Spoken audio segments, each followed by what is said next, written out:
Game over. The UAE is becoming a major space superpower. As space becomes more affordable and accessible, new countries are shifting their attention to the stars. While it lacks the experience and resources of the United States and China, the United Arab Emirates has big intentions for space exploration. Since the formation of the UAE Space Agency in 2014, the Gulf country has achieved several significant achievements. The Khalifa set was launched into orbit in 2018. It was the first spacecraft wholly designed and produced in the UAE. This remote sensing Earth observation satellite's primary mission was to provide high-resolution imagery of the Earth. The Al-Amal mission was launched from the Japanese Space Center of Tanegashima on July 20, 2020, with a far more ambitious goal: to research the seasonal variations of Mars's climate. It will primarily collect data on the oxygen and hydrogen composition of the planet's upper atmosphere to do so.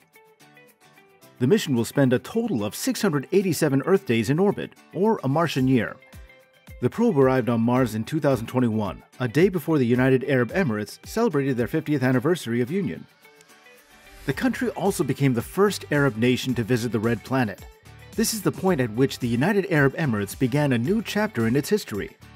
As the United Arab Emirates' historic Mars mission was successfully launched, the entire nation erupted in pleasure and pride. Why shouldn't they be? This is the first time they're witnessing such a feat. This project is the culmination of 6 years of work by engineers, scientists, and academics. This is a massive project, and as an underdog in the space sector, it demonstrates a great deal. As a result, the Emirates entered an exclusive club of countries that have successfully sent probes to Mars, which at the time only included the United States, Russia, India, and the European Space Agency. However, the country shows no signs of slowing down.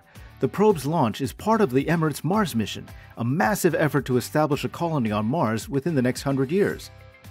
While it may sound like something out of a science fiction novel, the UAE intends to build a scientific metropolis in the desert surrounding Dubai. The living conditions of Mars will be replicated as closely as possible to develop the technologies needed to inhabit the planet. That is something spectacular, don't you think so? The space exploration is generating a sense of curiosity in the younger generation. This extravagant undertaking aims to diversify the economy and shift away from relying primarily on oil exports. To do so, the UAE must encourage a new generation of scientists and engineers to pursue careers in these sectors. The message is having an impact already. Moreover, more than 45% of the UAE Space Agency staff is female, with many working in engineering. HOPE is managed by a team of under 35-year-olds, with 34% of the members being female. An entire nation places its faith in a group of young people. Following the successful launch of the HOPE mission, an astronaut recruitment campaign was launched. Women made up about 1,400 of the 4,000 Emiratis who applied. Mohammed Al-Mullah, a Dubai police pilot, and Noura Al-Matroushi, an engineer at the UAE's National Petroleum Construction Company and the first Emirati female astronaut, were eventually announced as the next two astronauts by the Mohammed bin Rashid Space Center in Dubai. Like any other spatial industry, the UAE space program strengthens the country's capabilities in other areas such as aeronautics, audiovisual transmission, and border surveillance. But that's not all. The UAE has other plans too for its space mission. The UAE Space Agency recently proposed a more accelerated timeline for launching its first lunar rover.